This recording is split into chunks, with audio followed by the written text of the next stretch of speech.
berlaku kejadian tanah runtuh pagi tadi. Susulan hujan tampak tidak berhenti sejak pagi tadi, yang mana mendapati berlaku runtuhan di lereng bukit berkeluasan 20 meter. Kalau kamera boleh pan sikit di belakang, serta runtuhan dalam berketinggian lebih kurang 30 meter dari sini. Dan kalau kita dapat lihat, anggota anggota polis semua berada di atas untuk memeriksa, meneliti apa kejadian di atas. Dan saya sendiri tadi berpeluang naik ke kawasan atas dan saya dapat saksikan berlaku pergerakan tanah sedikit. Jadi bersama saya sekarang adalah bekas Setiausaha Persatuan Penduduk Taman Melawati. Selamat tengah hari Encik Kennedy. Selamat tengah hari. Kalau boleh ceritakan, mungkin ini kejadian keberapa, pernah berlaku seperti ini atau bagaimana tu? Boleh. So ini kejadian mungkin kali ke-5 yang berlaku di Taman Melawati sejak tahun 2021. Seperti mana yang boleh lihat, kawasan ini bercerun tinggi dan curam. Jadi merupakan kawasan pengelasan cerun kelas 3 dan kelas 4 high risk ya. Dan kami bersama dengan beberapa NGO termasuk Persatuan Penduduk Taman Melawati telah lama menyarankan kepada Majlis Perbandaran Apang Jaya supaya berhati-hati bila memberikan kelulusan berancang dan kelulusan pembangunan, kerana risikonya memang nampak dengan nyata ya.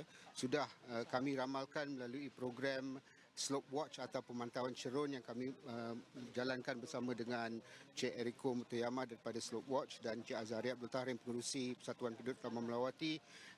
Ramai di sini yang selalu pergi beriadah jalan kaki dan sambil itu memantau pergerakan tanah, keadaan air, keadaan sungai, longkang dan sebagainya. Dan kami telah meramal di 3 kawasan sini akan menjadi tanah runtuh setahun sebelum berlaku, dan telah pun memaklumkan kepada pihak berkuasa tempatan, tetapi tiada tindakan diambil sehingga selepas. Yang bagusnya tiada kehilangan nyawa ataupun kerosakan pada harta benda. Tetapi makin lama makin banyak pembinaan yang berlaku di Taman Melawati ini yang membawa risiko tinggi, sebab kawasan ini kawasan tadahan air hujan. So keadaan hujan di sini selalunya lebih daripada tempat yang lain. Dan kami akan tahu selama 7 hingga 10 hari sebelum adanya hujan atau hujan lebat, sebab empangan Kelangit akan melepaskan air tadahan dam. Jadi daripada situ kita dah boleh tahu dah seminggu kemudian atau 10 hari kemudian akan ada hujan lebat.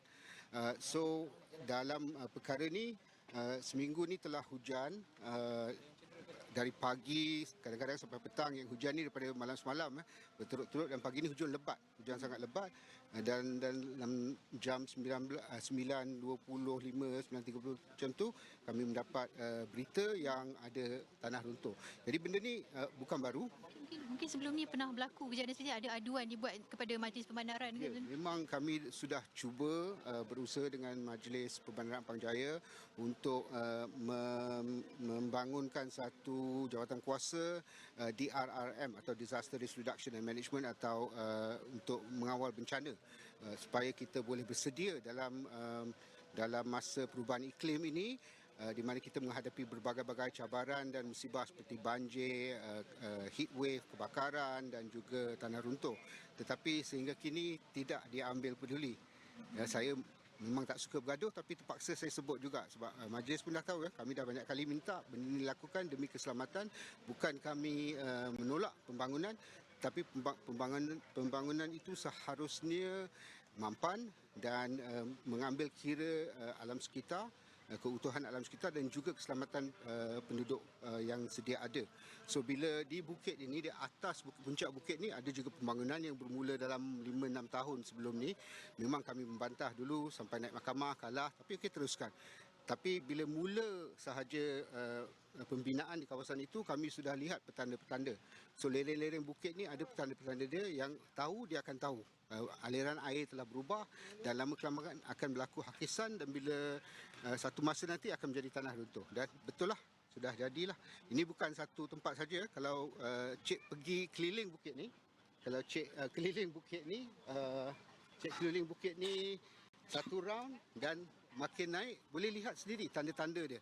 Memang ada tanda-tanda dia, dan cuma just a matter of time saja. Dan bukan di kawasan Bukit Tengah ini saja, di Bukit Tabur East di sini dan juga Bukit Tabur West pun sama juga. Petanda-petanda ini memang ada, cuma apakah tindakan yang diambil dari segi mengelakkan benda tu bila membuat kebenaran merancang oleh PBT, dan juga apakah mitigation atau preparation jikalau berlakunya bencana. So contoh macam sini, kalau ikut perancangan kami bila bencana seperti ini dah berlaku, memang ada tindakan SOP yang akan terus dilakukan. Kalau benda ni, bayangkan kalau bukit ni, satu bukit ni runtuh pada kawasan-kawasan rumah ni, siapa yang nak tanggung?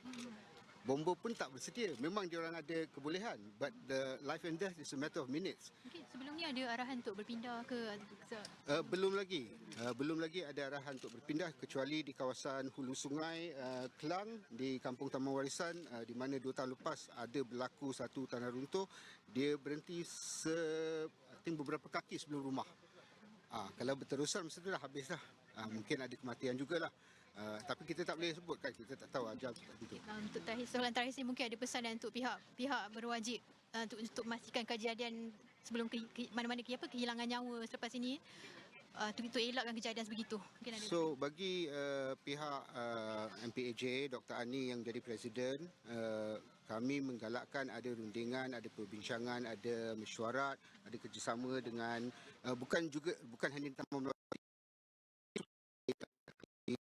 jajahan supaya kita membangunkan satu disaster risk reduction and management plan dahulu, dan pada masa yang sama Jabatan Perancangan dengan pakar daripada Jabatan Geoteknikal dan JFG semua tu kaji betul-betul perancangan. Itu ada tanah, tu tanah hak milik dia, tapi bukan semestinya setiap tanah yang jadi hak milik tu boleh dibangunkan dengan suka-suka. Mesti ada syarat, mesti ada dia punya hak dia, mesti ambil pertimbangan pedalam sekitar dan juga kepentingan penduduk setempat. So dalam hendak membangunkan satu bandar ni, bercita-cita nak jadi bandaraya, jangan terlalu rakus ya, sebab satu nyawa tu kita tak boleh nilai dengan jumlah cukai yang diambil daripada penduduk setempat. MPJ ni kadang-kadang dia lupa bila berlaku Highland Towers tu, mereka dilepaskan oleh mahkamah atas apa? Atas dasar apa?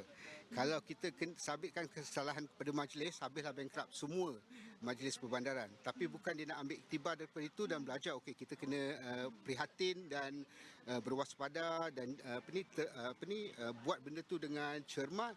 Tak, dia rasa dia kebal. So itu pendapat kami pembayar cukai ya. Saya ni bukan orang biasa, saya pembayar cukai dan saya juga pengundi. So kalau kita tak boleh cakap, dan apa guna kan? So ni nasihat kita kepada majlis, bukan kami suka-suka nak bertentangan. Ya, kami nak bekerjasama supaya menjamin, sebab kalau kita tinggalkan pada majlis saja, dan kalau majlis betul-betul terror lah kan, benda ni tak akan jadi punya. Kalau you betul-betul hebat kan, memang you boleh garanti saya punya pembangunan ni cekap, saya punya perancangan geoteknikal saya semua fuap. Tak akan jadi benda ni. Mungkin boleh buat. Tapi dah jadi, berkali-kali dah berjadi. Kan? Ni kali dalam from 2021, ni kali kelima. Mungkin sebagai penduduk yang dah 77 tahun kat sini untuk daripada tahun 77 dah habis 46 tahun lah tinggal sini. 46 tahun di sini, mungkin nak minta hentikan sebab terlalu banyak projek. Bukan, tak. Itu satu tanggapan yang tidak betul. Bukan kami kata hentikan, tapi buat dengan cara yang betul-betul mampan. Kalau dah dikaji benda tu memang tak boleh, the environmental load terlalu tinggi memang tak boleh, the social load pun tak boleh, dan tak boleh lah. You nak bangunkan, you buat low rise contohnya. Kan? So ni tak, dia nak high rise sebab dia nak maksimumkan dia punya ROI from satu bidang tanah tu kan, tingkat-tingkat tu 1 juta, 2 juta, 3 juta kan, macam tu dia punya pengiraan je. Tapi tak tepat, tak betul. Sebab dari segi pencemaran sungai, saya sukarelawan sungai di Taman Melawati ni, itu pun lagi satu masalah. So air lumpur ni, kesemuanya lama-lama akan masuk ke sungai juga. Tadi tengok air tu jernih kan, sekarang dah tengok air tu dah tukar colour dah kan, dah keruh. Alright, setakat ini sahaja. Okay, terima kasih Encik Kanegi. Okay, saya baru mendapat laporan terkini bahawa penduduk di sini menerima arahan untuk mengosongkan kediaman masing-masing, yang mana sebanyak 20 buah rumah di kawasan sekitar ini perlu berpindah dalam